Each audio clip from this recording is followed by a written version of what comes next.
What's up, guys? Welcome to Nintendo Pow Block, episode 147, here on youtube.com/nintendopowblock and ngrradio.com. I'm one of your hosts, Corey Dirrig, and alongside me, as always, is that retro code, Eddie Fresh. David X Machina. Yes! Hey, everybody. Over here, on this side, is the wise Wisconsinite, Jesse Douglas. How's it going, everyone? I'm trying to be quiet because my baby is napping. So I apologize for the non-hype, but we got a huge show for you guys today. Yes! The Nintendo Direct happened, so we are going to be discussing that as well as some other things. So dude, that Direct was killer. It was a good one.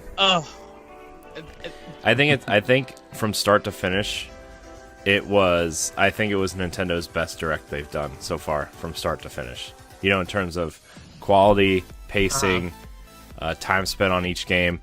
Yes. Thought they spent a little bit too much on Dragon Quest, but that's probably because the next Smash character is a Dragon Quest character, and they're trying to get people amped for Dragon Quest, so they know who the next fighter is. So, well, I think because they got so much going on for it, I think Square Enix just wanted to make a big splash because of them adding all that new stuff, so they had to break it down. Yeah, Square was definitely heavily featured in this Direct. A lot of Final Fantasy, a lot of that, Dragon Quest, and then their new IP from the makers of I Am Setsuna and Lost Sphere. But we'll get into that in a little bit. I want to get some housekeeping out of the way real quick. Nindy Showcase Season 2 continued this past weekend with Yoku's Island Express, a charming Metroidvania-style pinball game. There's only 1 week left, so make sure you tune in to our finale on ngrradio.com and youtube.com/nintendopowblock today. Also, Season 1 is also all on demand, so you can catch up on it. Second item on the list is our March giveaway. In March, we are giving away a digital version of Yoshi's Crafted World for Nintendo Switch. The rules are simple. Subscribe to youtube.com/nintendopowblock, take a screenshot, then either follow us on Twitter and tweet at us at Nintendo_Pblock along with your favorite Nintendo gaming memory, or join our Facebook group on facebook.com/groups/NintendoPowBlock and post your screenshot with your favorite Nintendo memory. It's that simple. The rules changed a tad just because it turns out young people don't use Facebook all that much. So, you got a lot of emails and things about that. So I've had at least 10 emails saying I don't have Facebook, and I'm like, oh well, it's their MySpace. Yeah. Pretty much. Wow. So we changed the rules a little bit. So if you want to just follow us on Twitter, you can do that as well, and tweet us your favorite Nintendo memory. Season 4 of Pod and Play, by the way, speaking of our seasonal shows, Season 4 of Pod and Play starts March 2nd with Shadow of the Tomb Raider. You can check out the upcoming season as well as seasons 1 through 3 on ngrradio.com or youtube.com/ngrradio. We got a pretty great season lined up for you, so come subscribe today to our main YouTube channel and watch all the other seasons. It's pretty good stuff, especially the last couple seasons have been pretty decent. We've had really good discussions. After we got through that technical hiccup after Metro last light, yeah, that episode was rough. But the conversation was good, but the episode was rough. So, lastly, check out our other channels, Nerds Gone Platinum and Arsenal X, and help us get them to 100 subs. They're both really close, so just head on over and click subscribe. If you're a PlayStation fan, Nerds Gone Platinum will be for you. Arsenal X is our Xbox channel. You should go over there and subscribe as well. Yeah, I think that's all the housekeeping we got. It's trying to go quickly because I know we're going to have huge conversations about this Direct. So we're going to move into what we've been playing. Jesse, we're going to start with you. What have you been playing on your Nintendo Switch? Bam. I haven't been playing a whole lot, but I did try the Tetris 99. Yeah. And I just I realized that I'm not that into Tetris multiplayer. So I played a couple of games. I was done with it. I'd rather just play the regular, like, because I just don't play Tetris that often. Like you, Corey, you play Tetris quite a bit, so I could imagine that you probably have fun playing that and like have a chance of surviving. I've come in second place 3 times and third place 5 times. Yeah. Lucky. Man, I'm gonna be, dude. Yeah, if this is the first battle royale game I come in first place in, I'm gonna be like really upset. Screenshot it. Well, every time I come in second place, I've screenshotted it. So, yeah. But I'm actually really into Tetris 99, just because I've been playing Puyo Puyo Tetris every night since it's come out. So, yeah, just about. Yeah, I just don't play enough to be good at it. So, like, I've played it here and there, but I haven't really sat down like a lot and played it. But who knows? I'll probably play it more, but I prefer the just regular, like at my own leisure Tetris, basically. Yeah. But, yeah. And then so good though. I played the demo of the game that had opened up the show with. Oh damn it! I don't even want to say its name. Don't care, sir. Man. I know. Man. Yeah, I was going for the like Japanese what's that that one hardcore metal band where it's the guy that they disbanded, but it was the metal, like the guy that was saying death metal, but he dressed up like a schoolgirl basically. I forget what they're called right now. I can't. Why am I thinking? I can't remember what. But kind of weird Japanese dream you had this morning while you took a nap before the show? What? I don't know. I'm just messing with you. It's a Japanese band. It's like a bunch of Japanese girl singers, and then there's the hardcore death metal guy that dresses up like a schoolgirl that was the lead singer of the band, but they broke up now. I forget what they're called. But anyways, yeah. So I played that. I just couldn't get into it, but I don't know. It just wasn't for me from the beginning. But yeah. And then I also played. I downloaded Commander Keen Dreams, which I used to play like all those when those came out for PC. It's like during that time, like that was like when PC was just like trying to figure out how to better be prepared or be able to like play games, because believe it or not, there was a time when PCs weren't exactly the place to play games. Like consoles were the only place to really be able to play games that were super good or whatever. But that was like that was ID Software's like very first games that they made were the Commander Keen games, and they basically they figured out how to do the Mario style game and make it work on a PC without without it feeling glitchy and broken. And so then that turned them into ID Software, and then eventually obviously they made like Wolfenstein and Doom and all that stuff. But so like I used to play those all the time on PC. Like those were my all-time favorite, and so it's kind of nice seeing some of those come to Switch. I'm hoping we get more of them. Like my favorite was the fourth one. It was Goodbye Galaxy, I believe it was called. So I kind of hope that one comes, because that would be more of like your Super Nintendo style graphics. So I'm kind of hoping, like it was a lot smoother and nicer looking. Like the Keen Dream one is all right, but it's pretty bad looking. It's one of the older ones. But yeah, so I played that. And then I've been playing the new Super Mario U. I've still been kind of working away on that as well. So Nice. I still need to go pick that up. It's a good I one. already got It's a good one. I literally still got my list that I need to pick up. I've bought it twice, so it's pretty good.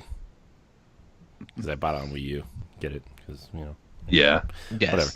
Whatever. Ed, Okay. what have you been playing?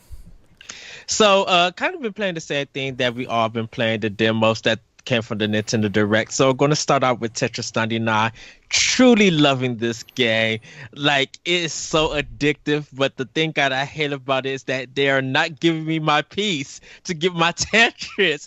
And when they don't give me my piece, like, I needed that 4-part line, and they gave me a block, and it messed up my rhythm and everything. Because I'm trying to get good in practice, because when I go see Corey, we're going battle on Puyo Tetris. It's going to be on. Yes, I'm going to make sure that I come number one. Do you know, like, can you pick, like, whether you get random pieces or, like, a set thing of pieces? Because in the beginning, it shows you, like, it says randomized. It shows you all these That's how you different... attack other players. Oh, yeah. Okay. Yeah. I still don't really understand how that all works either, but... Right, because like I didn't start getting like blocks to block me off until I got like to level 50, level 45, like 45 players and stuff. And I thought people were going to be attacking me and stuff, but I was just like, bam, getting lines done, and people were just going out like quickly. So like my groove is in there. So first time I played it, I got 12. The other time I got like a 58th because I actually was going for a Tetris, and the thing went up, and somehow it messed up my line. I'm like, oh dang it. So I am really enjoying this. I think this is with the Tetris production. Because this is, I think when I was watching the Direct, it had that little Tetris sign on it. It's like Tetris Production or something like that. And I wonder now if they own all the rights to license and distribute it. Like, because I wonder if I think they just license it out to companies who have good ideas now instead of just saying, "Hey, Ubisoft, you could make all the Tetris games for 5 years," Right. I think they actually are like picking and choosing now. Because I'm assuming they did the same thing with Tetris Effect. Yeah. I mean, it still says the Tetris company in front of everything. So, yeah. All right. Yeah. By the way, before we had some issues with the power of editing. You will never know. Ed, this game is free. How are they going to monetize this? I'm assuming they're gonna do maybe new, probably like music. They'll like if you want to buy new music or buy new boards. I wonder if you can buy like packs. Like, hey, I want the original Game Boy pack, and it'll have the original Game Boy music and the color scheme and everything like that. Because that skin is actually unlockable in Tetris Effect. So, I mean, I wonder if there's different skins like packs you'll be able to buy, like the Super Nintendo style pack or whatever. Like, would that be considered as cosmetic or? Yeah, everything would have to be cosmetic in this game. There's no way. I think if they do like maybe $5 packs where they got like almost the whole look in the music and stuff, I could see that happening. I would throw them $5 for a Game Boy pack. Oh yes, of course. Yeah. So get ready, Corey, because in a couple of months I'm coming down. We even pull your Tetris. We're gonna get down in it, and I'm gonna come out victorious. Probably. I'm not good at competitive Tetris. Never won. Only came in second place. And watch you destroy me. Be like, dang the thing with Tetris 99 though is like, my whole thing has just been like, just survive. I don't care how many lines I get. I don't care how many points I get.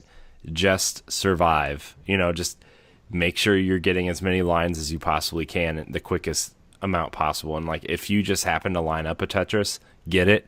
But just survive, because that's how I made it to the end. Like, I made it to the end with, like, when they rank, like, the top 10, they show you the leaderboard of, like, the top 10 people or whatever. Yeah. Everybody else always has more lines and more points than me, but I come in second place because no, they weren't coming after me. So that's been my strategy so far. It's just like, just survive.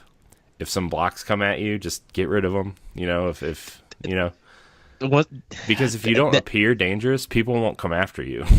Yes. I've learned, because, like, the one time I actually tried to get, like, Tetrises all the time and, like, had a lot of points and stuff, people were throwing those gray blocks at me left and right, and I'm just like, oh boy, yeah, no. You just can't appear dangerous, right? So yes. Those gray blocks. yeah, dude, it's a killer. You see one and the thing gets tense, suspenseful, and you don't know why. It's just like, this is a block. But it's just like, it blocks your progress, and not just like, it gets you in. Mm-hmm. So yeah, Tetris 99, definitely enjoying that. Daemon X Machina. If you guys are fans of Nintendo Pow Block, you can see my custom made character and my robot Corey, your robot color. You can also see a quick look of Daemon X Machina on youtube.com/Nintendo Pow Block. Yes, do guys check that out? Yes, and Tetris 99. Do check that out too. The quick licks that Corey did, very, very great. Also very, very done at like midnight. Ooh. So you were still up when I got home, wasn't you? What? Let's see. I posted them yesterday. So Thursday night, I was up recording stuff because I stayed up late editing them and had them processed while I fell asleep, and then I got up a little bit early before work and uploaded them. So okay. So yeah. Man, sleep evades me a lot these days. We had a discussion about that yesterday. So. I know. I was just like, I was like so tired yesterday that I was just like, I don't know why I keep doing this. I just want to go to bed, but the stuff has to get done. And then I started playing. Then I started playing Crackdown and Anthem. I'm like, okay, I guess I'll play. It's just the thought of setting everything up and recording and editing afterwards. Just like, oh, jeez. Yes. But then you start playing and you're just like, okay. Yeah. So, Daemon X Machina, and this prototype mission, just give you an idea. It's kind of what everybody's seeing at E3, when they first revealed it with the direct and stuff. I think this is leading up to be my game of the year. Ooh, ouch. And I know, like you, Jesse, you got Resident Evil 2 Game of the Year. Great choice. Corey, we'll see what you decide later on in the year. But this game, yes, it has that Armored Core effect. Yes, it's kind of missing that action stylized thing that I need. But the flying field, to me personally, everybody, this is me. My co-host disagrees. That's okay. We all can do that. We heavily disagree. We loudly disagreed yesterday. It's blasphemy. It's blasphemy what he's about to say right now. So, to me personally, the flying in Daemon X Machina feels better than Anthem. And I think Ed likes a complicated control scheme for flying instead of just steering your character in the direction you want to go. I would say this. And Jesse, I do agree with you with the point that you kind of wish that you had a button to like to go down to make it easier. I do agree with that. I think because in Anthem they don't teach you on how to fly, compared to what they teach you in Daemon X Machina. But I know you haven't played Anthem yet, Ed, because you don't have like the EA access stuff. But there is a whole mission where they teach you how to fly. From what they did with the demo. Yeah, the demo just kind of threw you in, and just they just had button prompts. But the whole the second mission, I think, in Anthem is all about teaching you how to fly. And I think. And well, we'll get into it later. Sorry.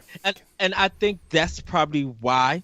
If I go by just demos, Daemon X Machina holds it over Anthem because of it teaching you how to fly and stuff. Hopefully, what I do like about what Marvelous and them are doing, that they did say that, hey, for a selective few, we'll put out a survey. We want to know what you guys think, so we can make the game better. I'm glad that they offered that, and they're just like, and even if you don't give a survey, we still want to hear feedback to you on Twitter. So keep checking out at Nintendo America. I'm glad that they did that, so people can put out their concerns. I think for me, stuff just started clicking, and I think you just gotta play it a lot. You might get confused because some of the colors blend in and everything, but I like that they got a lock on effect with it.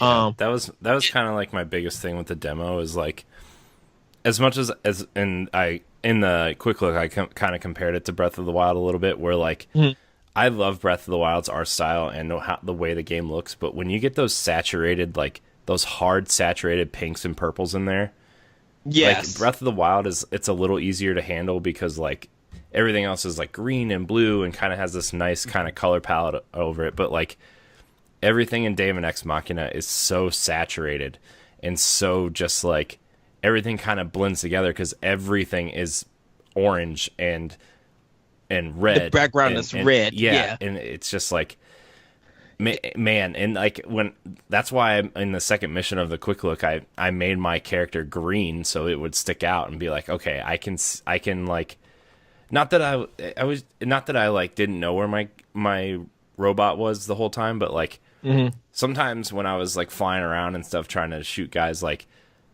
it would kind of blend in and like my eyes would steer away from the reticle. Yes. You know? And it kind of like threw me off in terms of shooting guys. So yeah, I understand. I definitely agree with you. It still looks great. I think the color palette, just like you kind of need the enemies to pop so they can stand out.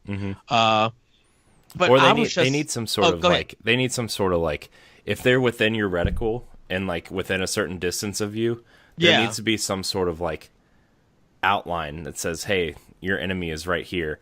And I think they do mark them as like red a little bit on the outside, but when they're marked on the outside as red and your background is red and the ground is orange, it all just kind of like blends together and it's really hard to see what you're doing. And so like maybe if they do that, maybe they change that outline from red to maybe like white or some kind of brighter color. You know what? I think white would work. I think white would be better because it's something that you'll be able to see. And even if they did like a light blue background or something, that white stands out still. And then like when your allies are within your reticle, maybe they're like blue. You know, something to really differentiate itself. Because like as much as I think the art style looks cool, like I really do think this game has a unique look. I really want it to like, I want some of the stuff to stand out so I know like, okay, that's an enemy. Like, you know, like the blue kind of health boxes that are laying around. They stick out because they are a different color. They're different. They're kind of washed out. They're kind of like, you know, they have a different style to them, which is cool. Like I know that that's a health box or an ammo box. I can go pick that up and refuel while, you know, trying to fly around and fight enemies and stuff. It's like, man, this is really tough to see. Yes. So, but I will say that I played it on the big screen, and this is probably going to be another game that you need that Pro controller, because I think just the Switch itself, playing it on the Switch on the go, may do some people justice, but this is a game that you need the big controller and you need the TV to see. I think it makes it easier and more comfortable to play than just playing it with the Joy-Cons for it. So yeah, because I need to try it on the TV yet. I played it in handheld, and it seriously, it looks like it's a 3DS game. Like it's so bad. Like it just like visually, it just doesn't look good on handheld mode at all. Yeah, and I can understand that. I'm glad that they said this is prototype missions just to give you guys an idea of what the game is. And they said summer 2019. This game could get delayed because of the feedback. I think hopefully they fix some of the frame rates because it does drop. Well, these are minimal changes they could fix within a month or two, right? Like the outline color of an enemy probably takes less than it probably takes maybe like a couple hours to do that, right? I mean, I'm not in game design. I'm not sure if that would like break the game or anything, but I'm assuming changing one little outline to tell you where an enemy is not going to take like months to do. So yes. So, but I'm definitely looking for it. Like I said, this is my anticipated game of 2019. I got Crackdown 3, and I'm by the time you guys see this, I'll be waiting for Emblem to drop. So be ready to play that. But from what I've played of Daemon X Machina, it looks like it's on the right track to being my game of the year. So, and that's just personally me. So, last but not least, I did download Final Fantasy IX. Of course, I got to have that. There's another game that surprised me, but we'll talk about that when we get into the direct. And last but not least, Yoshi's Crafted World. And also downloaded Delta Room. So I'm waiting for the 28th to drop so the first chapter could come. But I did pre-download that. Yoshi's Crafted World. This is in the second of Game of the Year for me. It how easy the access is. I'm glad the reticle don't move around. You easily can maneuver it and be able to shoot it anywhere. I marveled at everything that they offer on how this game looked, and it felt like 60 frames per second on TV. I'm like, this is quick, and I'm loving this. So it kind of knocked Resident Evil 2. Don't get me wrong, Jesse. Resident Evil 2 is still in my nomination, but ranking it's like number 3 now because of Yoshi's Woolly World until I play the full game. This is wow. Like, this game knocked me, and I can't wait to March 29th to play the full game. So, I wish they gave us another level. I wanted another level because I wanted to continue to play this game, and I couldn't. I'm just like, ugh. Well, they let you do the thing where like that's like their big thing right now is like, hey, all the levels can be played backwards as well. Yeah, and then find the cows. Well, there's actually 3 parts to that level because you can go back in and find all the cows and bring them to that thing that's outside. So I haven't actually got a chance to play it yet. I also like how Ed said, last but not least, 3 separate times. I'm sorry. I'm sorry. Rambling off the top of my mind, everybody. I apologize. But yeah. Those direct demos in Fire Emblem. But Fire Emblem and Guacamelee I played. And they're going to be talking a little bit. And then Darber I played a little bit more. I just know at this time that I'll be playing more Xbox than Switch in the coming weeks because I got to get down with Crackdown 3 Anthem.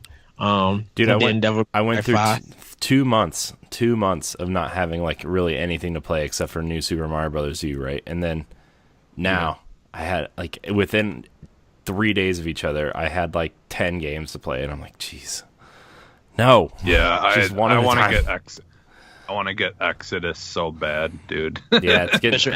I want to really play that so bad. Yeah, it's getting really good reviews, but I'm gonna.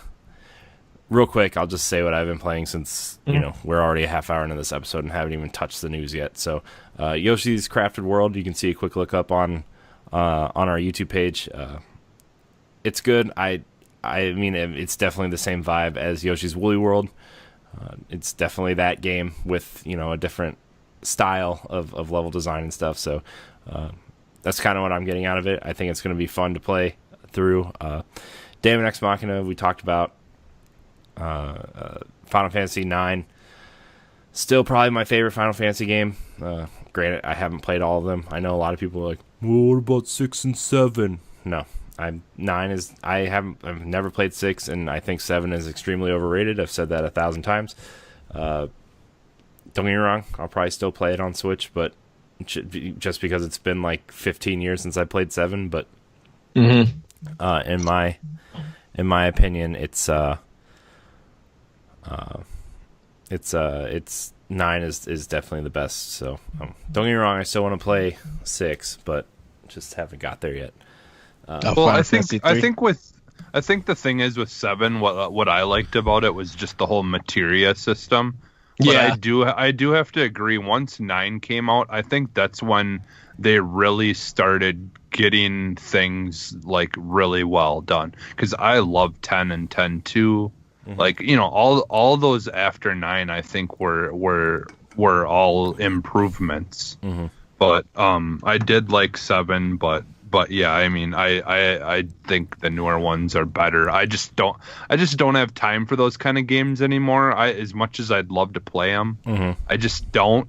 Well, my thing with 7 also is like I played it way after it came out, and I played 8, 9, and 10 before I played 7. And like I think it's the same. I think Final Fantasy 7 has the same type of nostalgia that Nintendo fans have for Ocarina of Time and Mario 64, where like this is the first time we get to see, you know, our favorite series or something work really well in a 3D space. And you know, PlayStation had the fully kind of orchestrated soundtrack and kind of, you know, it was, I think it was a mix of the new technology mixed with, you know, some people's favorite series, favorite role-playing games moving into into 3D and all that kind of stuff to tell the story better. And I think that's, you know, why Final Fantasy 7 is kind of held in this high regard. But Jesse, I totally agree with you. I think 8, 9, 10, and 12 are all better.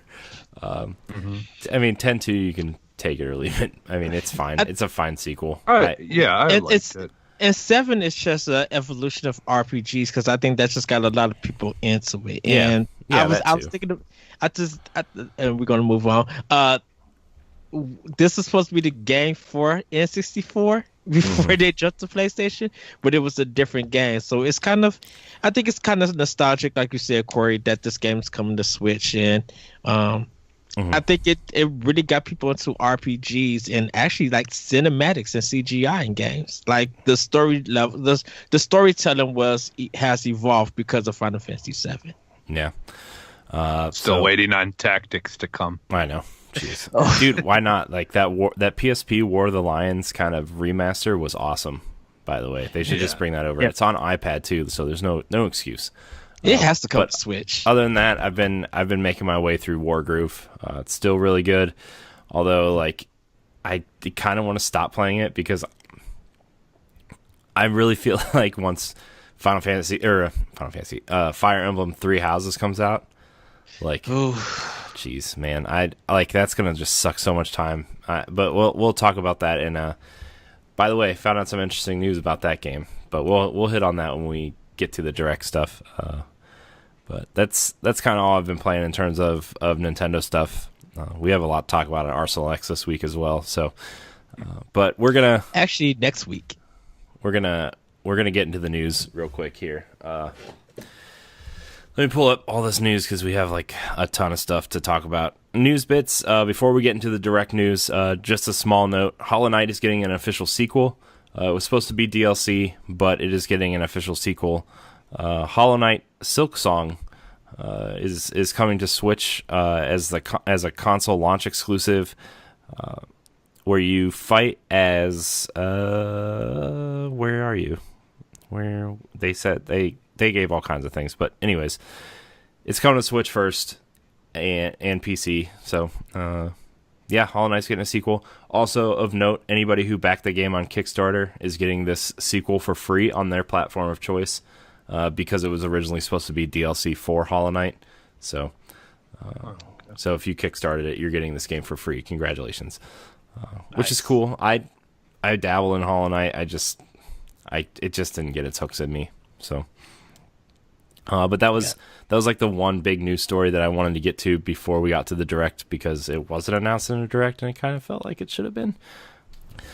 Let's talk about this Nintendo Direct, guys. It was a big one. Let me tell you, it was from start to finish. I feel like this was Nintendo's best Direct to date, especially since the Switch has been out.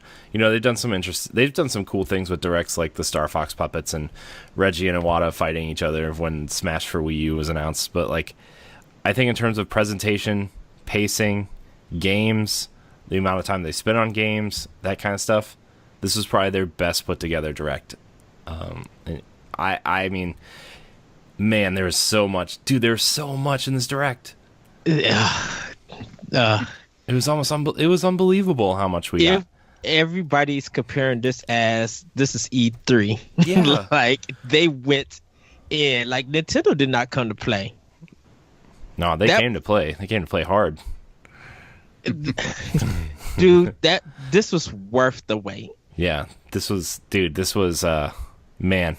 Oh, and congratulations to you, Corey, for one of your predictions being right. Oh, well, partially right. We'll get to that. It was partially right, but I'll take full credit for it, so that's fine. So the Direct kicked off with Super Mario Maker 2. Definitely glad they kind of like showed off it was a sequel instead of a port, which, you know, there was some interesting ways they could have made Mario Maker for Wii U work on Switch, but they would have had to change that game a lot. And I think with them adding the item wheels and really adding a ton of stuff to really just solidify this sequel, like I like how they opened up with the ramps, because you couldn't make ramps in the first game. Which I guess I never really realized, because like I was so just focused on beating the levels that people were making that I was just like, oh yeah, I guess slopes exist in Mario. But I thought that was funny that was like the one big feedback loop that people kept giving them, was like, where are ramps? Where's the ramps? And they led off with, hey, here's some ramps. So what? So, Corey, you want me to drop some stuff about it? I don't know if you have it in your notes. I mean, I have some stuff, but you can if you really want to, you can. Okay. So, it's going to have graphics from Super Mario 1, 3, World, and New Super Mario Brothers. There's going to be new power-ups like the cat suit from Super Mario 3D World. It may have co-op design, and this might be because of Luigi being on the cover with Mario. Now you'll be able to set enemies in the background to come to the foreground, so it's going to be interesting to see that design. And the game will be out on June 2019. So soon. Okay. I was like, wait, what? When they showed it, like when they first showed it, I was like, man, this game's for sure going to be their big holiday push. Like, I thought this game was going to come out in October and be kind of like, you know, they were going to line up their kind of holiday with like Luigi's Mansion and this in October, and then Pokemon in November kind of thing. Yeah. And just have like 3 weeks in between all of them, like boom, boom, boom, boom. But man, June, dude, I can't believe this game's coming in June. Okay. It's because they want everybody to go play it at E3. But this is crazy. I didn't think the spring and summer would be packed because of this Direct. What the heck happened? Yeah, dude, this summer is packed. It's so packed. I'm like, man, I'm kind of glad May is kind of empty for them.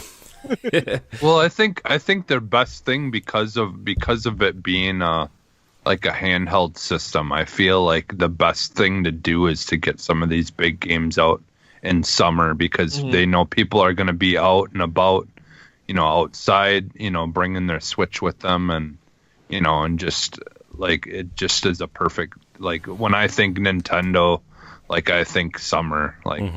Well, you know what else too is like this being handheld. I wonder if you'll be able to, like, as long as you're like within distance of somebody who's also playing Mario Maker, you'll be able to share levels on the fly. You know, you'll pass be able it to, in a way. Yeah, you'll be able to just like, because they did patent that technology for that's used in Mario Party, right? And I wonder if that you'll just be able to be like, hey, here's a level, and you'll be able to like swipe it over to somebody else's Switch, and they'll be able to play it on the fly. Oh, I hope so. I would love that. I think that'd be a really cool idea. So we do have a question about Super Mario Maker. We have some questions. No question block today, but I try to integrate the questions in where I thought they would fit well within the conversation. Megan Green writes in and says, "Wow, a full sequel. Do you think there will be more skins than just the Super Mario 3D World, or will there be more? Mario 2, please." Everybody's hoping for Mario 2. I think we will get more of it at E3. I think. Well, if it's out before E3, we won't be getting it at E3. Well, because they say June 2019, they'll definitely push this for E3. Even if it gets released, I think Treehouse will bring something into it and give some updates that we didn't know about. Yeah, plus with Nintendo really pushing like live updates and stuff to their games, like they could just be like, "Hey, Mario Maker's getting an update for free. Here's the Mario 2 pack, or here's the Yoshi's Island pack or something to that effect." Because I would love Yoshi Island style from the Super Nintendo or Paper Mario graphics to be added to this game. Yeah, especially I would because like Paper Mario. That would be because awesome. I mean that art style exists in a 2D world too, with Super Paper Mario on Wii, like that. Yeah, that I mean it exists already. So ooh, and you can switch the perspective. No, that's too far. I don't think they want to go that far. Honestly, I would like to see an actual Super Mario Brothers 2 remake, but done in the Paper Mario graphics. Like I don't know why, but it just feels like Mario 2 should be in those graphics. Like because it just would work with it. That mice throwing. Well, and just in like pulling out the radishes out of whatever out of the ground, and like I don't know, it just seems like it would be a cool idea to do it in that graphic. Yeah, I really want the Mario and Luigi, like the hand drawn stuff. That's what I really want. I want that art style. So I think Ed froze. Yeah, he did. Yeah, he totally froze. Well. So like I really want that hand drawn art style from the box art for that. So, but yeah, Super Mario Maker. I'm sure it's gonna be a big hit. It looks, man, I think it's gonna be great. There goes Ed. Bye, Ed. Sorry about. Oh, hi. Sorry. There he is. Skype cut out on me. I'm like, what the heck happened? Don't worry, we noticed.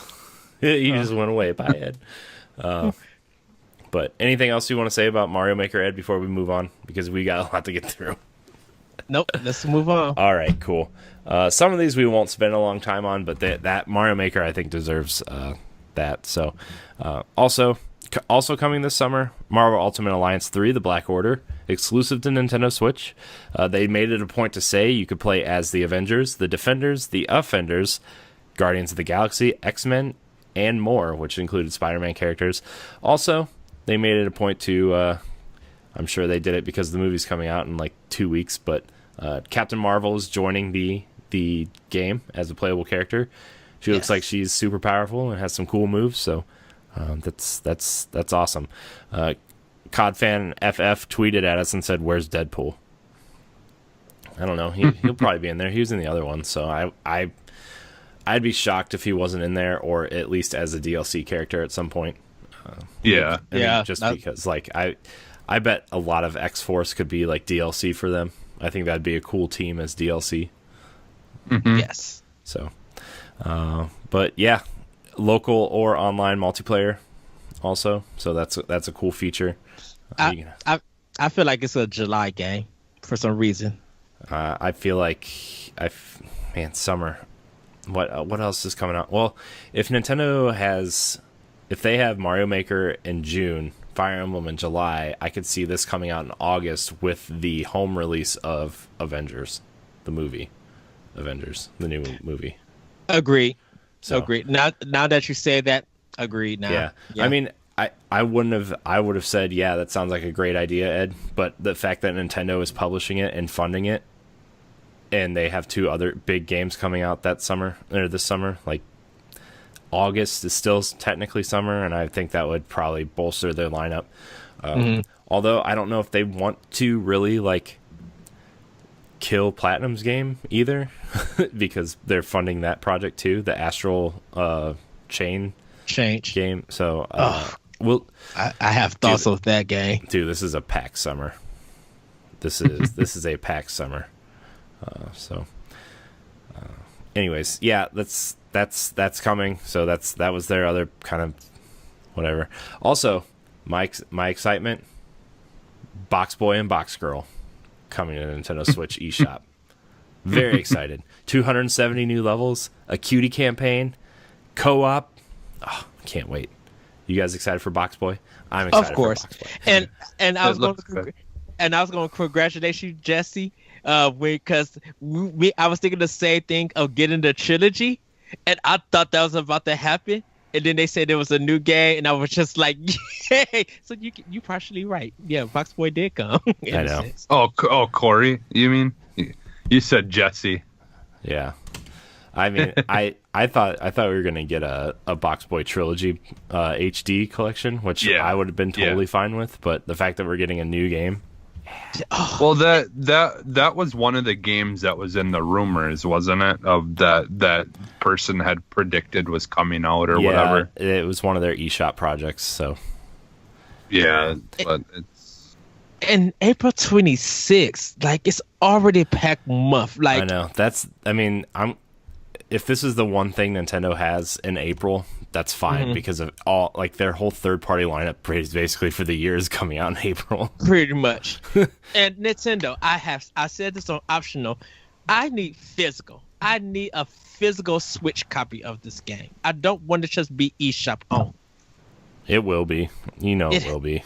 Yes. Just because I think they want to keep that title cheap because of don't get me wrong, like Snipper Clips ended up coming out and that ended up coming out physically, but I mean, don't get me wrong, I would love a Box Boy. I wonder if they'll bring that amiibo over. The one that have to. Japan exclusive of Box Boy. Oh, they have to now. They could bring one of each. They should have both of them, Box Boy and Box Girl. Yeah, as a 2-pack. And, or a 3-pack with Cutie in the middle. Are they gonna Cutie. Are they gonna be in Smash? Box Boy for Smash. I think one of his stages is. I thought they showed up in Smash. Probably. I'm sure he was on the 3DS version. I'm sure there was a Box Boy stage on the 3DS version. Next on the list, they announced the Smash Bros. 3.0 Spring Update is coming. They showed off Joker's character model coming before the end of April, and they showed off a few new amiibo. But I'm also sure that Smash Brothers will be getting its own Direct sometime in the near future. I think at the end of April. Yeah, I think they kind of took that to heart during E3, where everybody thought they spent too long on Smash Brothers, and so they've just been every time there's like a content update, they want to make sure that Smash gets its own Direct for those people who really care to dig deep into the thing. So, also, they showed Joker's character model, but not any gameplay. So, I expect Joker to be shown off in the next Smash Direct, along with whatever the next fighter is. So, and plus we got the Persona watch along next month, like the reveals. Also true. Captain Toad Treasure Tracker DLC and co-op update is coming. The DLC I think is $10, but if you buy the bundle digitally, you save $3, which is kind of cool. It's $10 and you get 18 new challenges over 5 courses. And the co-op update is totally free, which adds a purple toad, which is probably a throwback to the poison mushroom in Mario 2 or Mario Lost Levels, whatever. Yes, that's exciting to me because this is a game I've been wanting to play with my wife for a while, and like I think the co-op aspect is really going to help, push that through. I want to play this co-op so bad. But Captain Toad, great game, fantastic game. March 14th, I'll be buying the DLC. Yeah. I need to get it yet. Then they showed a trailer for Bloodstained: Ritual of the Night. It's coming out this summer as well. Deshaun Mullen writes in, he says, "Do you think Konami will get their heads out of their quote, insert curse word here, and get us a Castlevania collection now that Bloodstained is coming out?" No, I don't think so either. It would be nice if we got like a GBA DS collection, but I don't see it happening. Konami has a baseball game that they're known for in Japan only. So they're doing that instead of the Castlevania game for America. So Sean, go if you're down for it, I say watch the Japanese Nintendo Direct and you'll see what I'm talking about. But I thought that trailer was really interesting. I thought the kind of morphing 2D style, like they had the cylinder, kind of the spinning cylinder where you're climbing up the circle stairway. I thought that looked pretty cool. I still don't know if I'm interested in this game or not. What I find very interesting is that they're pushing this more on Switch than any other platform, because the Kickstarter for this game was on for PlayStation, I think Xbox and PC, and if they for Wii U and Vita also. Oh, Wii U and Vita, okay. Because I thought they were just like, if we get some extra money, then we'll port it on Switch. Like, well, I think they canceled the Wii U version in favor of the Switch version. I think it's what they ended up doing. Because of probably the delays and stuff. Yeah. I mean, imagine if they tried to release this game on Wii U now. I mean, I think there's maybe like 15 people who have their Wii U's hooked up still. So, which I'm one of them because it's sitting right here in front of me. Hi, everybody. For those who don't believe me, it's right here. Here's my gamepad. Woo! Man, dude, this thing sucks to hold compared to the Switch. Like, it's just clunky. Jeez. So, but I mean, it's cool, but I'd rather have some 2D Metroid games or something. I don't know. This game just doesn't really do anything for me. But then again, Castlevania has never really done anything for me either. So. Yeah, but I'm picking it up. What about you, Jesse? Yeah, it looked interesting to me. I don't know for sure yet whether it's something I'll pick up, but yeah, it looks interesting enough though. Moving on, there's a huge Dragon Quest section, which, I mean, our thoughts are pretty much the internet's thoughts are, they spend a lot of time on Dragon Quest specifically because the next Smash Fighter is going to be from Dragon Quest at some point. So, rumored. Yeah, well, a lot of people think it's Edric from Dragon Quest 3 or whatever. So, they were talking about Dragon Quest Builders 2. And if you played the first one, you have the ability to craft the legendary hero's tunic and throne for your second game. So I mean, it's cool. I guess it's basically an RPG set in a Japanese Minecraft world. Yeah. So, I'm interested of doing this with other people online too, because I'm buying it for Switch, and I want to see what we all could build, like, or craziness. If I'm not going to get my Roller Coaster Tycoon online with you guys, I might as well get this. Well, sorry, Ed, I will not be playing Dragon Quest Builders 2 with you. I know. But I will be playing the Dragon Quest XI S Shadows of an Elusive Age Definitive Edition. Yeah. Out this fall. What a title. Man, couldn't have been longer. Couldn't have been longer if they tried. Yeah. But I think Dragon Quest XI looks awesome, and they did the thing. They did the graphic thing that we talked about on the 3DS version. Yeah, and we were like, man, if they should probably bring that over for the Switch version. And lo and behold, they did that. Remember when we talked about it like 6 months ago when they announced that it was coming to Switch? Yes, maybe like a year ago at this point. And we were just like, man, they should do the graphic thing on Switch if they're not bringing the 3DS version over. There it is. Everybody, and all of this definitive edition is only exclusive to Nintendo. Yeah, which is crazy. That's so crazy that's like they're not like updating the PlayStation version. It's just the Switch version. That's crazy. I wonder how much. I wonder if Nintendo funded that for them to do that. Yeah, yeah, they had to. Man, that's insane. That's so insane. But I think it looks awesome. I think Dragon Quest XI looks awesome. And like dude, I almost bit like 3 times gonna buy the PlayStation version. I'm like, no, I'm gonna wait for Switch. I gotta wait for Switch. I have it on PlayStation 4, and I'm buying this game on Switch. It was only $20 when I brought it for PlayStation 4, so yeah. I couldn't pass it up. So. Are you gonna play through the 16-bit version? Yes. I am. That's what I thought. I'll probably switch back and forth a few times, but I think that game looks amazing. Like the graphics, I think look great. I think it's one of the best looking games so far on Switch outside of Nintendo stuff. So actually, at some points it looks better than some Nintendo stuff. But I digress. I'm looking at you, Kirby. That part is questionable to me. Jesse, you're awfully quiet for Dragon Quest XI. Yeah, I've never really played any of them. I played 8 on PS2, which is the only Dragon Quest game I played the Dragon Quest Builders because I think isn't it on Game Pass or something like that? Yeah, I think the first one. I tried somewhere. It's somewhere. Yeah, I think I tried it because I had downloaded it for Max or something like that. Oh, you know what? Or maybe it was the demo. It was the demo on Switch. Yeah. Which I still need to go buy the game. I bought it for PS4, but I'm gonna buy it for Switch too because I want to when that game 2 comes out, I want to have it ready. I want to have that collection. Yeah. Also, I guess we should probably tell everybody what's in the definitive edition. It's besides the switch between 16-bit and HD graphics, there's also party member specific missions that you can play. Mm-hmm. It kind of reminds me a little bit of the loyalty missions for Mass Effect 2, where you kind of go and play their stories. So I think that's pretty cool that they're adding that. So moving on. Disney Zoom Zoom Festival is coming in 2019 based on a very popular Japanese-inspired Disney toy. And let me tell you what, man, when we go to Disney World, those things are everywhere.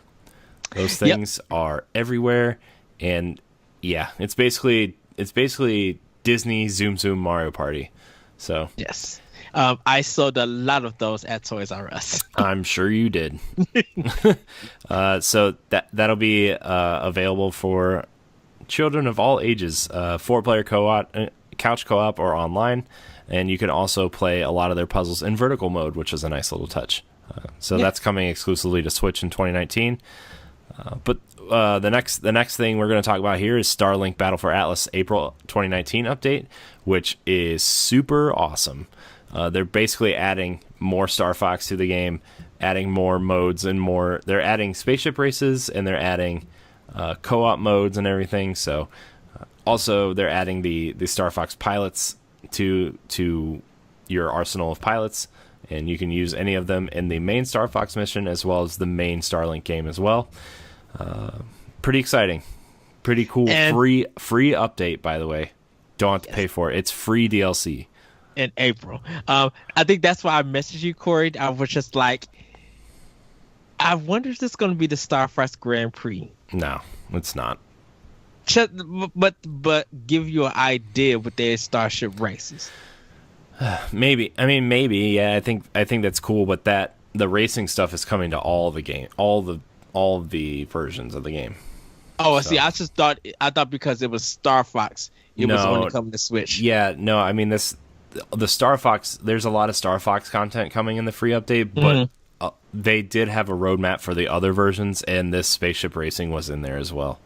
Okay. So, but the Star Fox stuff is just a little added bonus for us Switch fans. Okay. Yeah.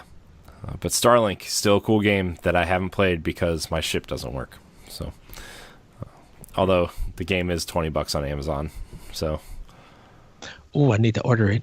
Yeah, it's super cheap right now on Amazon. So I actually it the thought Star Fox edition? It's the Star Fox edition. It's only the Switch version too. Is $20. So pick it up.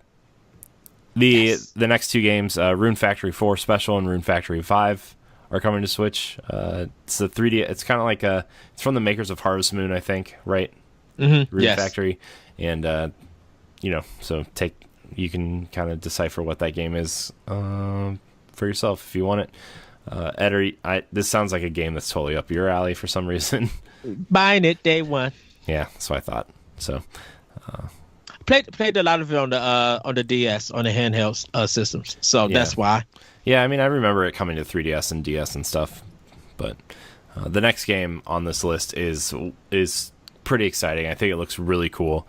The Oninaki game It's from Tokyo RPG Factory, who made Lost Sphere and I Am Setsuna, and it looks like they're taking a little bit of a Secret of Mana approach to this with a really unique art style. It's action RPG, like a isometric. I don't know if it's isometric, but it's almost top-down RPG. I don't know if you can control the camera or not, so isometric is probably the wrong word. But it's an action RPG, like yeah, action RPG looks really cool. I like the art style.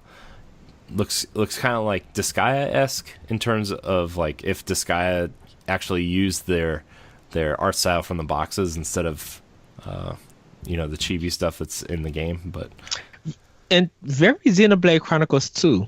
Yeah, with this party system, and I got that vibe too. I got that vibe from it too a little bit. It's very pretty. It's a very pretty looking game. But again, I hope it doesn't have the same effect that Daemon X Machina had that we talked about at the top of the show. It has those bright pinks and purples and very saturated. And I mean, I think it's a little bit cell shaded, so I think that helps with it a little bit. But at the same time, there's like a really weird saturation issue with some games that it just really bothers me. Well, I think this one's going to be different. It's because you're switching between two different worlds. Yeah, no, I but I understand what you mean. I just when games use color saturation too much, it throws everything off because it just doesn't look right, and then it affects the other graphics, and it's just yeah. But that game looks really cool. I'm really excited for that. And this is not a summer game. I'm like, goodness, I would. Yoshi's Crafted World they showed. They announced the demo, which we talked about a little bit at the top of the show. There's 180 different costumes that you can unlock and wear to protect yourself, so that's kind of cool. They're all kind of like, I think the one they showed off was like a donut box, and like they're all like different cardboard box style things. The Nintendo Labo. Yeah, so that's cool. I don't think we need to talk any more about that, except that we're giving the game away. So if you want to enter that contest, you should. Yes. YouTube.com/Nintendo Pow Block. Subscribe. Send us your stuff. And then they spent a lot of time on Fire Emblem Three Houses, which I'm super excited for. I'm so excited. Dude, it's like Fire Emblem meets Persona meets Harry Potter. Now, I will say this. Everybody, I'm going to admit this. I agree with you, Corey, that this game was going to definitely come out in May. Mm-hmm. And that announcement of it being delayed to July 26th, I feel like confirmed it. Mm-hmm. Yeah, because, dude, that game, man, I swear that game is going to come out in May. Right. And I know they've been showcasing it like here and there, but they haven't deep dived in it like they did this and gave like an official date to be like, wait, we didn't even know that it had an original date. We just knew 2019. Yeah. Yeah, I mean they said it though, right? They said like you knew it was supposed to come out this spring, and I was like, judging by Nintendo's lineup, May sounds like a great window because everything's coming out in April. They've already got a game coming out in March, so it's either February or May, and I'm like, spring puts it in May, especially after the beginning of this direct when they said Mario Maker was coming out in June, and they have another game coming out in July. It's like, man, this seems like May fits, and it's like, man, this game's coming out in July. So, is the pre-orders up though? I wonder. Yeah, they're up. The pre-orders for the normal game have been up since they announced it, like the first E3. They announced it. Oh, okay. But I want the Seasons of Warfare edition. Yeah, it's already sold out at Best Buy, Walmart, and GameStop. Amazon has not put their pre-orders up yet. I'm going to be going to my local GameStop to see if they have it. So, I don't know. I don't know if I'm going to get it, man. I'm just running out of places to put stuff. I would love to get it, but I'm just running out of stuff. I'm running out of room. It's going to be that funny thing that we pre-ordered it, and then you just walk into Target and it's right there. Be like, wait. Because that's what they did with Xenoblade Chronicles 2. I still have a sealed copy of Xenoblade Chronicles 2 Special Edition, so... Yes. I felt great until I looked it up, and like the special edition is the same exact price as the normal edition right now. And I'm just like, yeah, give it 5 years. Yeah, this is probably one of the first Fire Emblem games that I actually am kind of interested in getting. Yeah, I can't wait. I can't wait for Fire Emblem, guys. It's gonna be amazing. You're gonna lose me for like 2 months, and then they're gonna add DLC. Oh, man. Oh, I'm not even ready for the DLC yet. Yeah, so let's talk about what they kind of deep dived into this. There's 3 large territories, and there's 3 kind of schools, one within each territory, that you kind of choose to lead a group of students against, the dominating forces of the other territory. So you have the Black Eagles in the Edestrian Empire. You have the Blue Lions from the Fergus Empire, and then you have the Golden Deer from the Leicester Empire. Yes. I said that all perfect. Don't even look it up. I said it perfect. You don't need to look it up. You don't need to go to another YouTube video. I said it great. Dude, the fact that you're like in a school and you control these houses and like you're teaching students, like, this is totally Harry Potter meets Fire Emblem.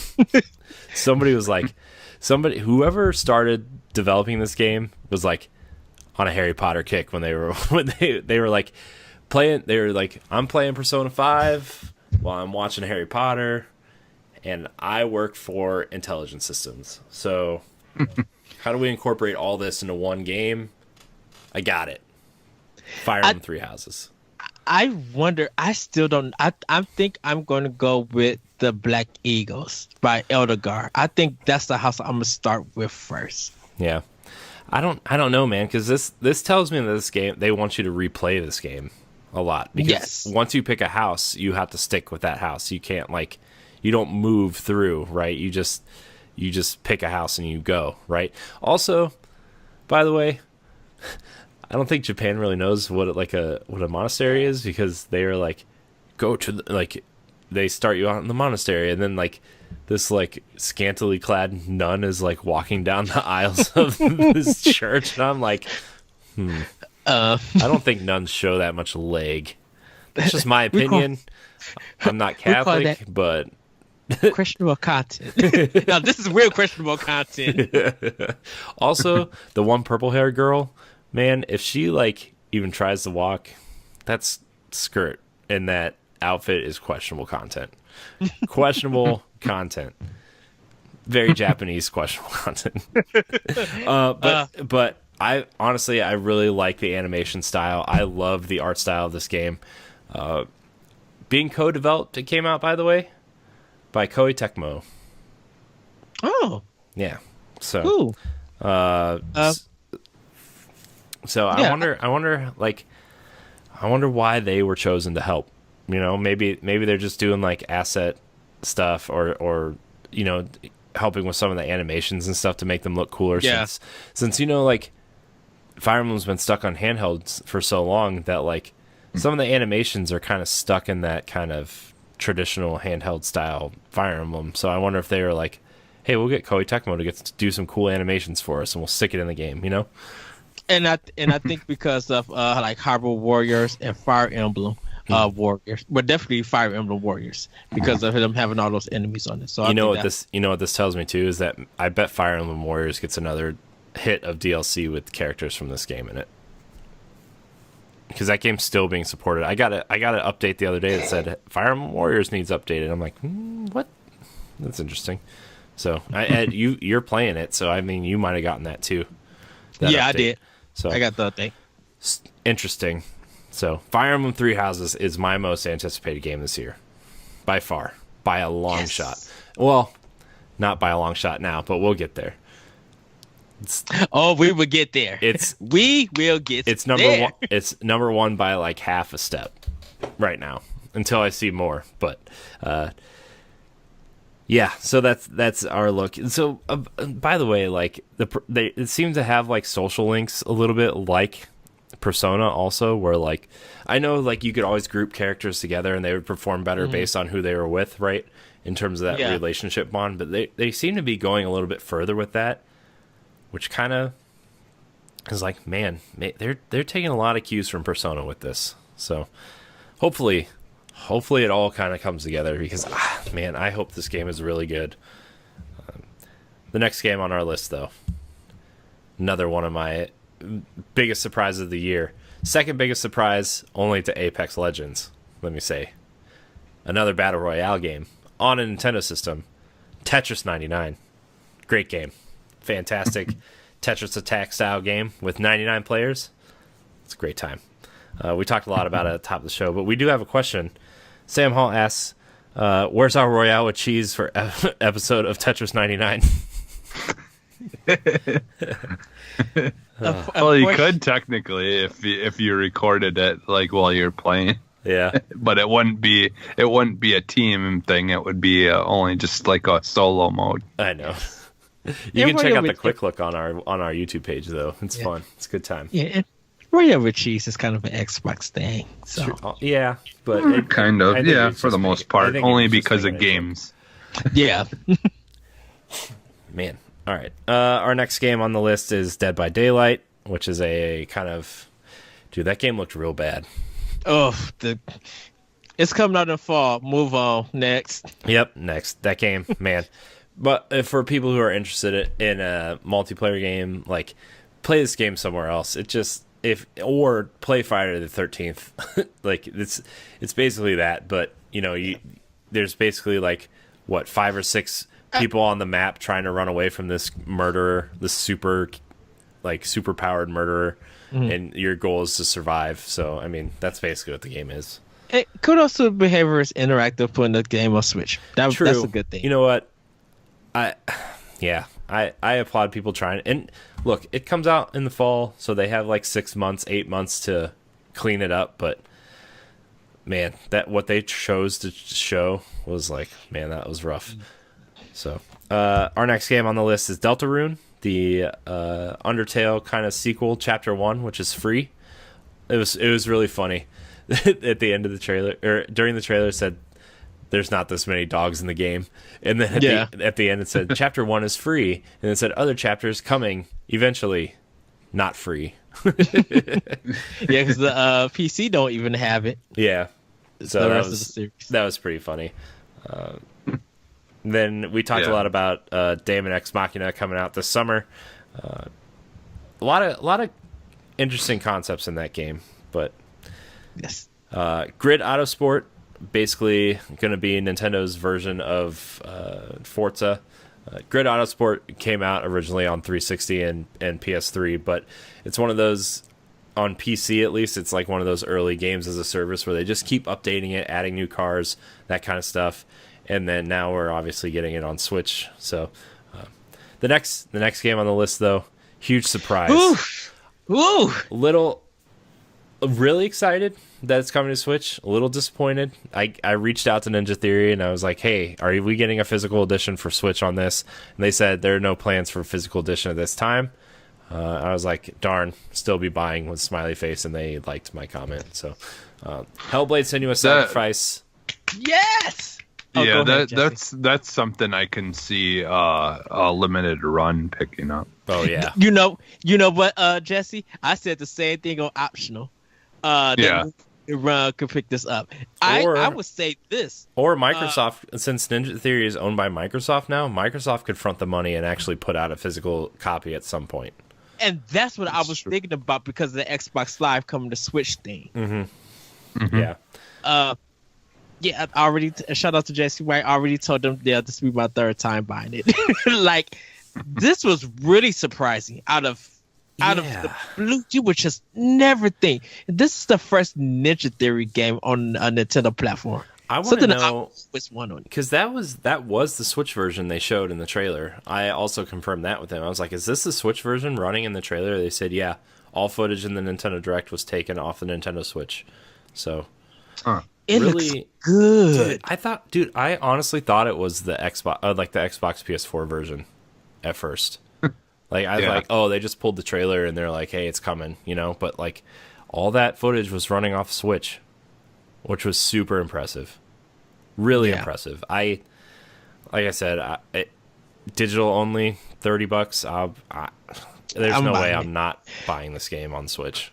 I really had to, and you know, but it still fits that you could play this game with your, in handheld mode with headsets to hear all the voices. Mm-hmm. Yeah. So yeah. By the way, if you play this game, like Ed said, wear a headset. You need sound. Like, sometimes you can play through a game and you can play it through your TV or whatever and not kind of pay attention. Put on headphones and in a quiet space, use headphones. It is very sound oriented. The sound design in this game is probably unmatched to any, unless you're playing like a first person shooter online or something. Like, that's how much this audio matters in this game. So you should definitely play this with headphones in a quiet space and pay attention, because it's wow. That's all I really have to say about that. So coming spring 2019, I wonder if they're going to drop it in that May space, since May is kind of empty right now. Yeah, they have to. I would buy it for May. April's really full. I think the only game coming out in May is Assassin's Creed 3 right now. So, which, we're going to get onto these third-party games that are all coming as well. Mortal Kombat 11 coming to Switch. They showed the Switch version running. It looks really good. April 23rd. Unraveled 2 is coming on March 22nd, which is really interesting that it's coming this late. Would have thought they would have tried to push that out a little bit earlier, but it shows that EA is kind of, inching their way towards putting stuff on Switch. So when everybody told them they should have had it out on when they released it at the E3 presentation. Yeah, especially since like both the Arnie's are Joy-Con colors. They could have marketed it that way. Right. Go ahead, Jesse. What did you about to say? Oh, I was just gonna say I could definitely see this game finally getting the attention that it deserves. Yeah. Oh, and go ahead, Jesse.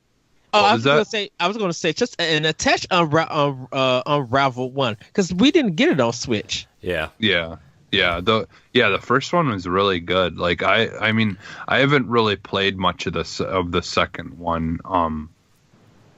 But yeah, it's a good game. The first one it was a lot of fun. So yeah. I hear the second one's way better. So Assassin's Creed 3 Remastered coming in May, on May 21st. It includes Assassin's Creed 3, all of the DLC, and Assassin's Creed Liberation, which was the Vita exclusive for a while, and then I think they ended up porting it to Xbox 360 and PS3.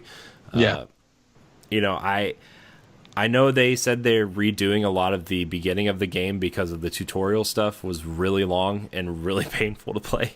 But I think Assassin's Creed 3 it's an interesting game that I think deserves more attention, except for the fact that it just did not play well out of the gate.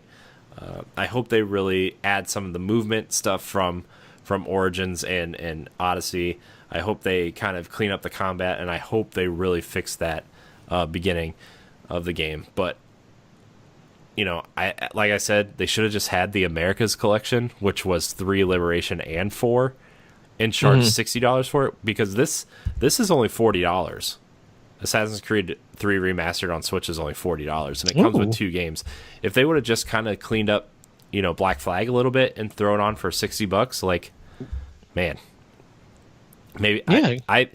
I really see them kind of putting their older Assassin's Creed game, more of them on Switch. I know they said they wanted to put the Ezio collection on at some point, and I know they've mentioned Rogue and Black Flag at some point. So, do you think Ubisoft's press conference this year they could show it?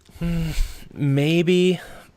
I think it depends on what else they have for Switch. There's that heavily rumored Mario plus Rabbids sequel that we talked about in our chat, which there was part of their Ubisoft had an interesting kind of a meeting, I guess. It wasn't really a press conference. It was more of like a, hey, come give us feedback on Mario plus Rabbids, and there's also going to be a secret game here you can't talk about.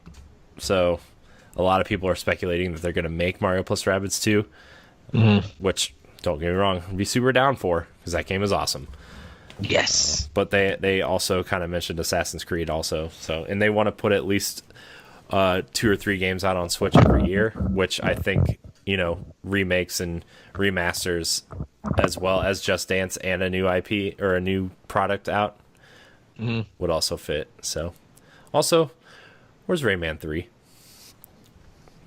That's all I'm saying. Where's Rayman? Moving on. Square Enix's kind of huge lineup of games, a lot of them got release dates. Final Fantasy IX, out now. Fantastic game. Super underrated. Please go play Final Fantasy IX. Final Fantasy VII on March 26th. Chocobo Mystery Dungeon Everybody comes out on March 20th. So that's kind of Square's lineup there. So if you're in Final Fantasy, you're getting a lot of it. No mention of Crystal Chronicles Remastered, though. Really interesting that they didn't. I think they're kind of saving that, too, because, like, compared to all these other games, I don't think Crystal Chronicles is going to do as well as 7 or 9 or 10 or 12. Well, we'll see. Platinum's new game was announced also, Astral Chain. They spent a lot of time on this game. August 30th. Really surprising. They did confirm that Bayonetta 3 is still well into development, so everybody just, cool your jets. It's coming. My thought on Bayonetta 3 is that they're holding it because 2019 is so packed that I think they're going to want a big game next year. And that they said, Platinum, we're funding this game. Take as long as you want to polish this game. Make it the game you want it to be, because we want you to make it the best possible game you can make it. So that's my theory. I just want to say too, Astral Chain was the one game in this direct that really caught my eye. Yeah, I'm really interested in it. Yeah, it kind of reminded me of Power Rangers. They got that whole like thing where they like morphing. Yeah, and I think it's really interesting that like they are chained to their robotic animal, I guess is what you would call it. Like I thought the one guy with the bow and arrow, and you just kind of like saw him draw one back, but then you saw like his robot guy kind of helping him. Yeah. I think this game is going to be something really special. I really do. I think it looks awesome. It's so weird that people thought Monolith Soft did this, and I'm just like, I can see it in this animation. Well, the facial expressions look a lot like Xenosaga. Yeah, like for the PS2 game. The PS2 game. I think.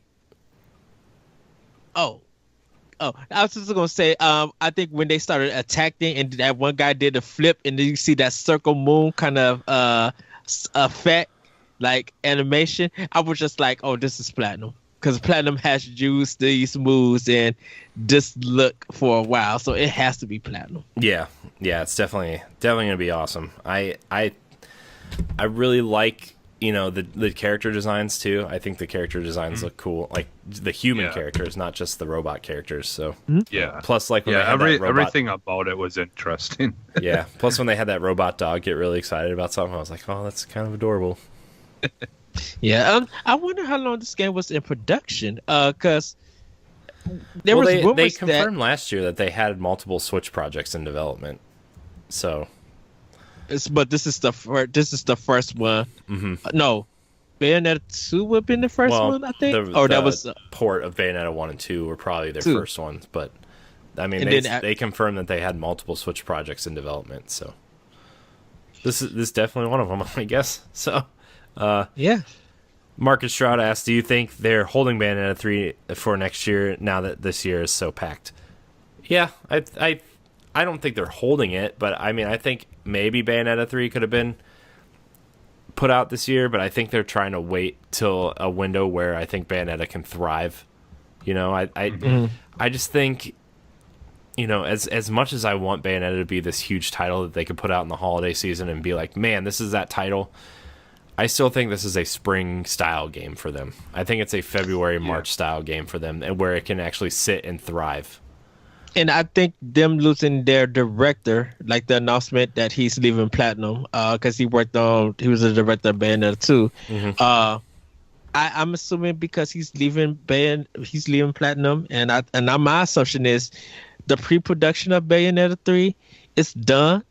So I think they're about to fully go into this. So I believe next year we'll get it. I could agree with you, Corey. It's spring, for maybe February, no, maybe May, around April, May. But I feel like I think this game is still a ways out. So I will say 2020. Month wise, I just can't give you a timeline. I think we have to see what our fall into the direct is going to be instead of our E3 direct. Yeah. Well, and when they have the Arstral chain or whatever. When they have that coming out, I imagine it was this year, right? Yeah. Yeah. This year. So yeah, August. Yeah, 30th. what's the point in trying to bring that out this year? I mean, Yeah. The more I think about it, it just doesn't make sense for it to quite come out this year. They don't, because they don't have to. They don't, like, it's not like they don't. It doesn't have to be rushed. They can spend some time really, like, just make sure that the game is, really well done and finished, and then they can give us a nice big campaign and just wait and bring it out next year, because they already got because I honestly think that this game could be pretty big. Yeah. Because this along with Ultimate Alliance 3 just in August alone, that's strong enough for Platinum and just Nintendo in general. So they wouldn't need to bring Bayonetta 3 this year now. Yeah. Speaking of games that are coming out this year, though, The Legend of Zelda Link's Awakening Remake is coming to Nintendo Switch in 2019. Dude, when I saw this, I was like, because I knew what it was right away, right? Like I knew, like I saw the waves crash up, and I saw like the early '90s style Link from like, dude, that opening cutscene that they showed was incredibly faithful to the artwork from the manual, like incredibly faithful to that. They have to have that in the game. Yeah, like, well, it'll open up the game. I bet it's the cutscene you see before you get to the title screen, just like the GBA. Dude, Link's Awakening was the first Zelda game I ever played. Like, it was literally my first Zelda game, and I was like, I was watching this cutscene. I'm like, is this the Link's Awakening remake? And then they said it was like, it's coming to Switch. Got me like, we've talked about Link's. Ed, we were talking about. I was looking back on earlier episodes. In the first within the first 6 or 7 episodes of this show starting, we were talking about a Link's Awakening remake for 3DS. Yes. And the fact that it's coming to Switch and this art style looks awesome, and it's like, I don't know, man. I cannot wait. I love the art style. I love just watching this game in motion. It reminds me of like those 70s Christmas cartoons, the stop motion things, like Rudolph the Red-Nosed Reindeer and Santa Claus and Frosty the Snowman. Like, yes. Dude, this game, I had a smile on my face the whole time this trailer was playing when I first watched it, that I was just like, it was hard for me not to kind of like get emotional about it because of just, I love Link's Awakening so much. Man, I cannot wait. Also, by the way, if you guys want to play Link's Awakening before it comes out on Switch and you own a 3DS, it's like $3 on 3DS right now. It's on sale. So I was in the lunchroom at work by myself watching this direct and not seeing that. And all you heard from the lunchroom of you was other places in the office. What? I screamed loudly in my lunchroom and said yes. Wow. And then just seeing this game in motion, and I was just like, this is why Nintendo is kind of like king of animation, of artwork and art styles, because it's like, I know it's a reimagining, they're calling it. You call it a remaster if you want to, but this is a reimagining. Well, it's what this is telling me. What this looks like is kind of like what they did with Resident Evil 2, right? It's a remake from the ground up, but it's more than a remake. It's more of a retelling, a reimagining of what this game would look like in 2019. Instead of Shadow of the Colossus was a great remake, but it was pretty cosmetic. You still played through the game and fought the Colossus and stuff. I feel like what they did with Resident Evil 2 and this game is the route that they're going to start taking with remakes. Well, I wonder if this is the engine that they built when because remember, this is basically what the newest Zelda was. No, the newest Zelda. What the newest Zelda was going to basically be like But because remember there's a 2D version of Breath of the Wild that they made. Yeah, the thing about it is that's a possibility, Jesse. I think because Corey, did we talk on some episodes like a while back, like maybe last year or some years back, that they were hiring for a new like 2D Legend of Zelda game. Yeah, and it was kind of like right before Breath of the Wild came out. You know, they were talking about Nintendo was talking about 2D Zeldas, and if 2D Zeldas will ever come back, and they. Like a couple months later, the stuff started showing up for Nintendo hiring for 2D Zelda projects, and a lot of people thought it was going to be, you know, a Link Between Worlds either being ported to Switch or a Link's Awakening project for 3DS was a lot of the speculation. And boy, am I glad this is a Link's Awakening remake for Switch, dude. The Link character model looks so adorable with just the little like black dotted eyes and stuff. The chibi look, yeah. And he just kind of like hops around, like, I can't wait. And the Chain Chomp is back, like, this game is gonna be it's gonna be incredibly. And I agree with you. Take your breath, Corey. This will probably be the first 2D Zelda that I actually like, because I'm not a 2D Zelda fan at all. I was thinking that because of Link Between Worlds, this is the engine that they were running on. But I think with what they're doing with this, I think that Breath of the Wild engine is probably being used instead for this, because even like the lettering and stuff looks like they used the Breath of the Wild Zelda logo, pretty much the font at least. Mm-hmm. Yeah, it looks so clean too, though. Like just the white on the kind of like the hand drawn background. Like, and you know what? This is so Playmobil. Yeah, that's what I was trying to think of. I was like, this looks like some dumb toy I used to have when I was a Playmobil. Yes, thank you. I want this game. Like this is an automatic must buy.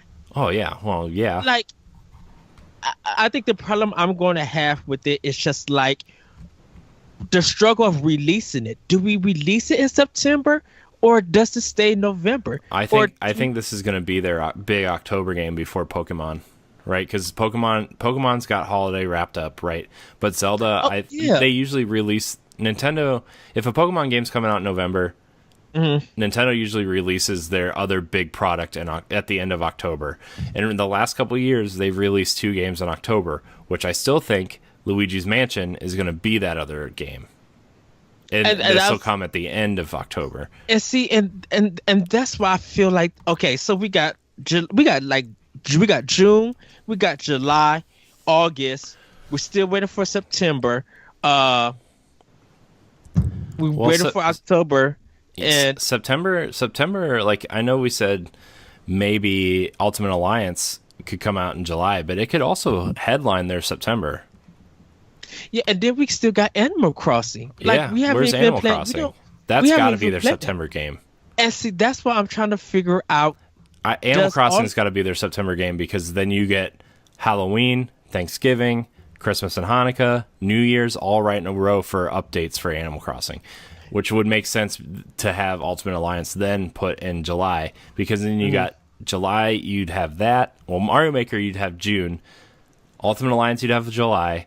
August, you'd have Astral Chains. September, you would have Animal Crossing. October, you'd have Luigi's Mansion and Link's Awakening. November, you'd have Pokemon, and then December, you would have. And see, that's that December. I was just like, if Link's Awakening can't come out in December, I think December you get a Smash character. A Smash character. I think instead of a game, you get a Smash character. I think we're going to get a game in. Well, it also depends on what's announced at E3. Like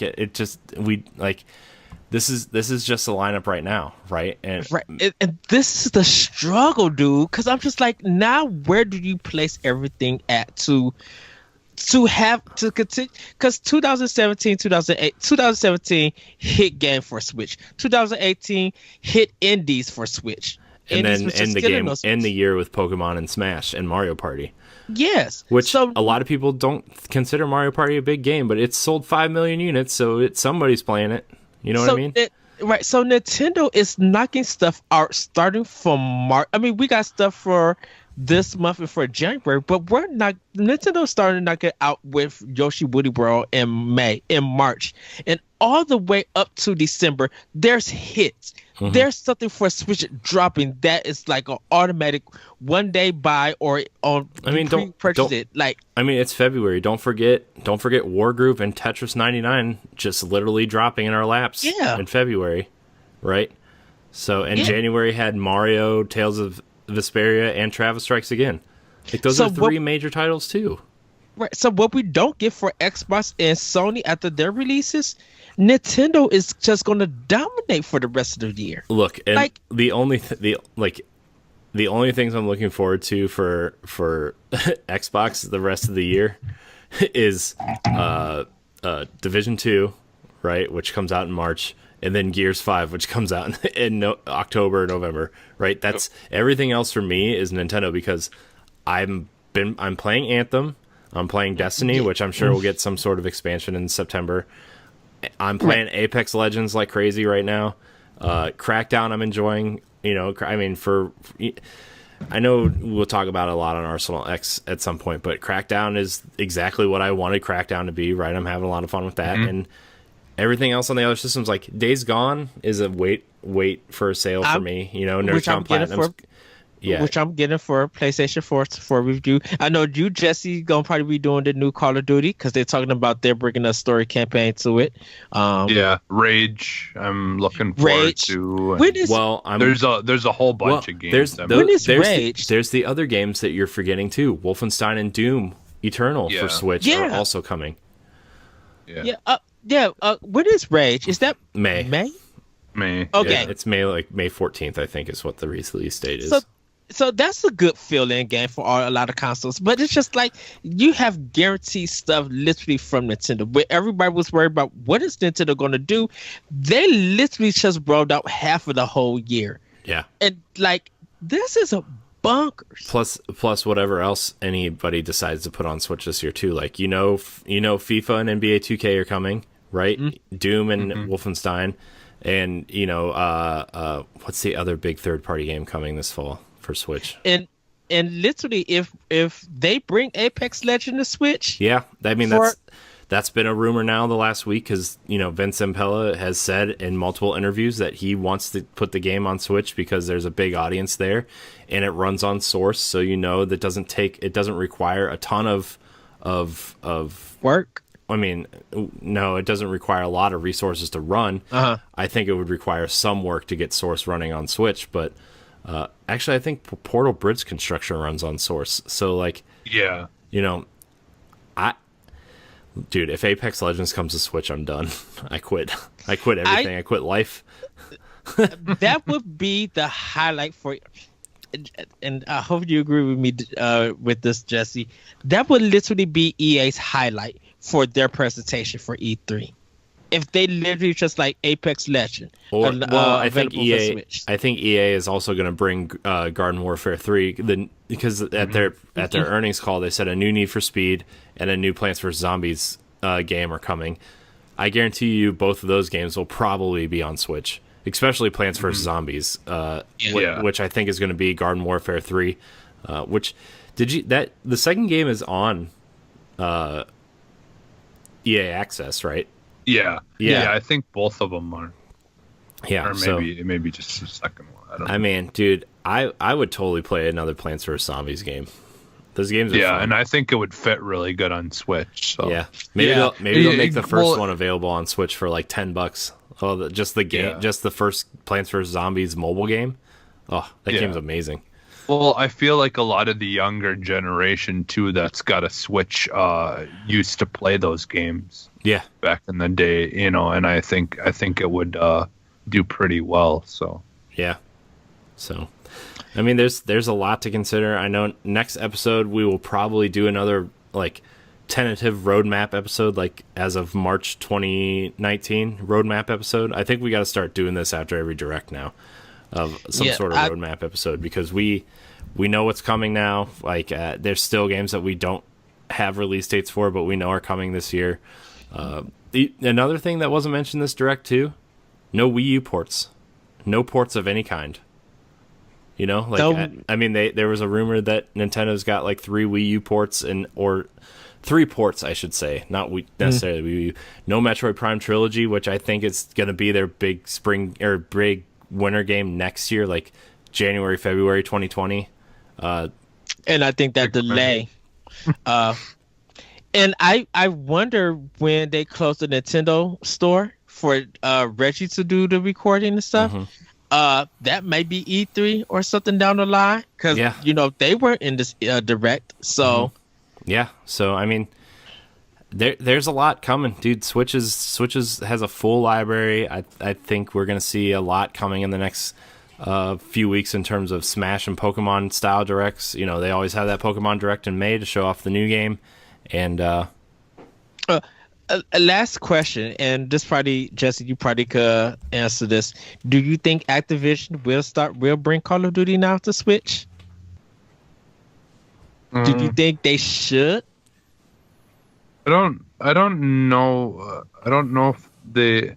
I mean, they probably could, but I don't know. I don't know if Switch really needs it now. You know, like, I mean, don't get me wrong. Like, Fortnite is super popular, and I'm sure if Apex Legends ended up coming, that would be super popular. But I think Call of Duty is such an ingrained audience on other platforms that, don't get me wrong, I think it would be cool to see a game like that come to Switch. But Activision is supporting Switch in other ways with Crash and Crash Team Racing, the rumored Spyro trilogy, supposedly coming this summer as well. And, I think Activision has a lot of other things to worry about right now than just bringing Call of Duty to Switch. And that's what I was thinking of because of the restructuring. Yeah. Do they now be like, we didn't meet our sales expectations, but I think if we put some stuff on Switch, we could. I think we could see Blizzard stuff come over to Switch before Call of Duty does, is my prediction. Well, I just want to say something about all that, man. Okay, so like as we were getting information about like the layoffs and all that stuff, and you look at like Activision, they really don't have that many games that they've been working on, and they've got over 9,000 employees. I'm gonna be honest, like I'm surprised that more people didn't get laid off a long time ago. I know, and a lot of people, not that it it sucks either way, but like it is, like after seeing those numbers, it's probably the most least like surprising thing that you probably could have ever told me, that they were laying off. Yeah, well, they said that the people that they laid off is no one from any of their developments. Well, like what it was like a lot of they said most of it was from Blizzard because they're restructuring, and a lot of it was from Raven and High Moon, which were Destiny support. Like the people that got laid off were Destiny support teams, which they don't have Destiny anymore. So why would you keep those people, right? Some of it were for BattleNet, the Destiny support stuff for BattleNet, which if you're not going to have a ton, like if Bungie's going to take that over, like PC support, you're not going to keep people at Vicarious Visions who support that game, right? Like you're just not. And through the grapevine, I've heard that Bungie has reached out to a lot of those people to hire them to keep PC support rolling. So I mean, those people are going to land jobs, but like Jesse said, Activision and Blizzard don't have a lot of things coming out on the books this year. Blizzard came out and said they don't have a AAA product coming out this year. It's Warcraft Reforged, it's Overwatch Heroes, it's the Diablo mobile game, and it's Diablo 3 seasonal content. Right? That's what Blizzard. Yeah, for Blizzard. That's Blizzard. That's what Blizzard has on the books this year. Activision has Crash Team Racing and Call of Duty. 2 Call of Duty games to support this year. Like, I'm sorry, like my heart goes out to all those affected, but in a company that had 9,600 employees, and that's with that slate, like Jesse said, I'm surprised only 8% of their staff got cut. That sounds like maybe 30 to 40% of their staff maybe should have gotten cut. Well, it was funny. Again, I know we're getting close to the end. I think people were mad on when Bobby, when he announced that, talking about we made all this money and stuff, but we still make this cuts. And then everybody started doing, well, you don't start a conference call saying that you hit goals and stuff, but you're still cutting people. Yeah, but investors want to know how efficient you're being. They don't care about the products. Yeah. They just care about how much money you're saving and how much money you're making. And from a strictly business perspective, that was the correct way to open a business call, to say we're making some restructuring moves to save us money and we hit record sales. Those are two things investors really like hearing. And from our perspective, though, is that when you look at it from that point, that should make make sense.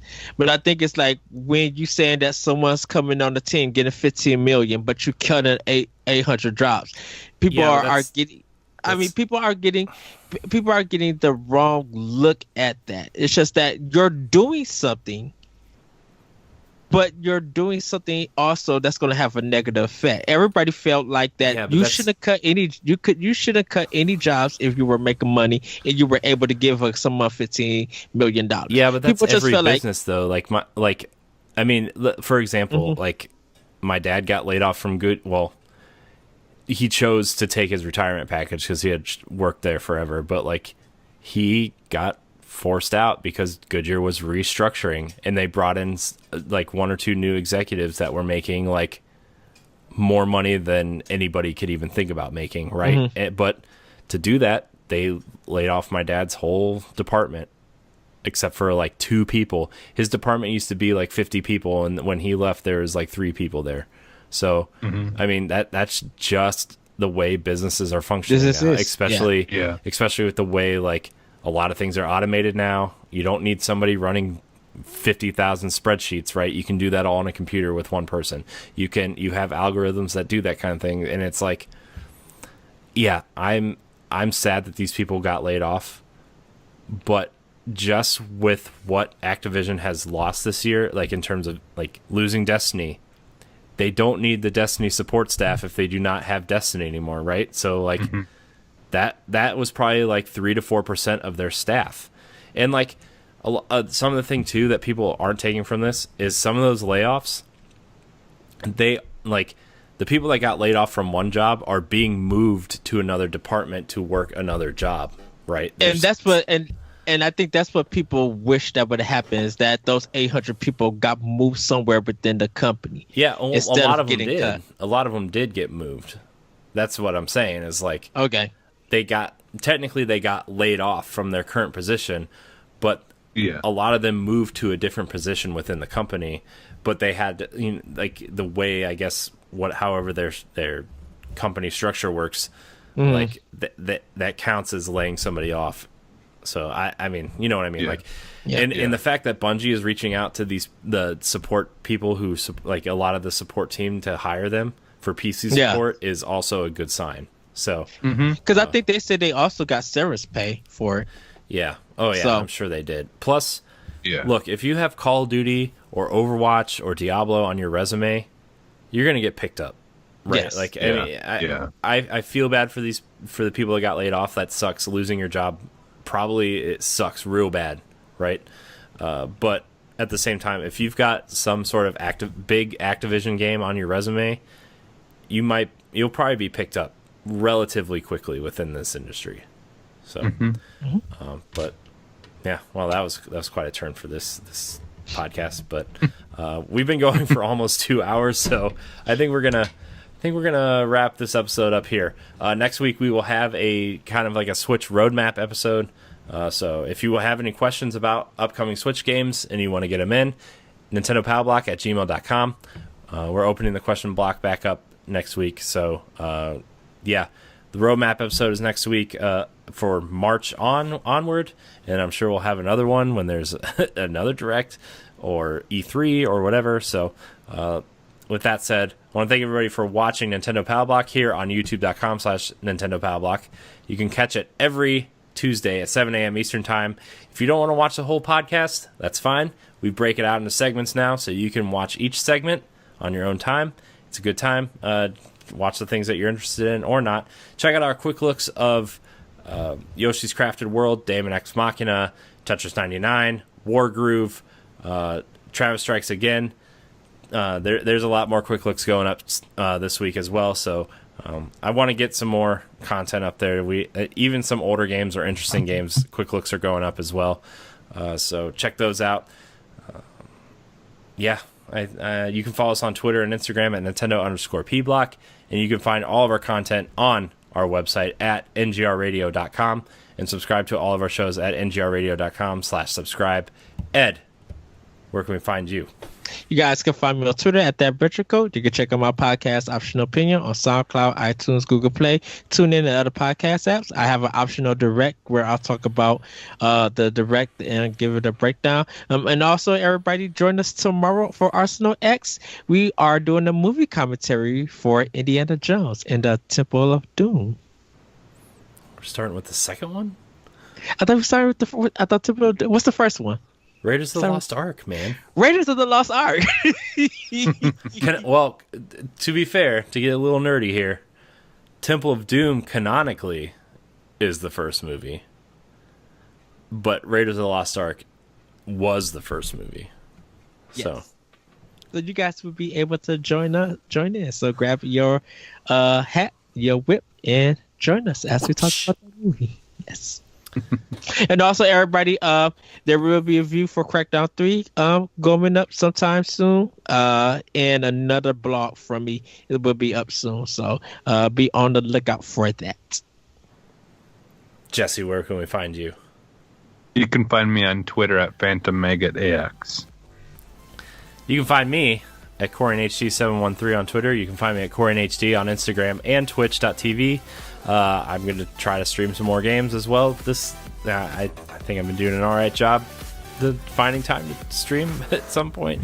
I was going to stream Anthem, but apparently you have to have some sort of whatever because of the EA access thing. But I don't know. Maybe we'll stream it later just because. But yeah, you can also find me on other shows, and you can find all of our shows on Nerds Gone Rogue. Subscribe to our other channels, Arsenal X, our Xbox channel. You can go subscribe over there. Nerds Gone Platinum, our PlayStation channel. Javelins for Hire, our channel dedicated to Anthem. Dark Zone Junkies, our Division channel. And Tower Casuals, our Destiny channel. You can also subscribe to Nerds Gone Rogue at youtube.com/NGRradio. Catch us all on NGRradio.com. Thank you guys so much for watching, and until next week, we love you. Bye, everybody. Woo!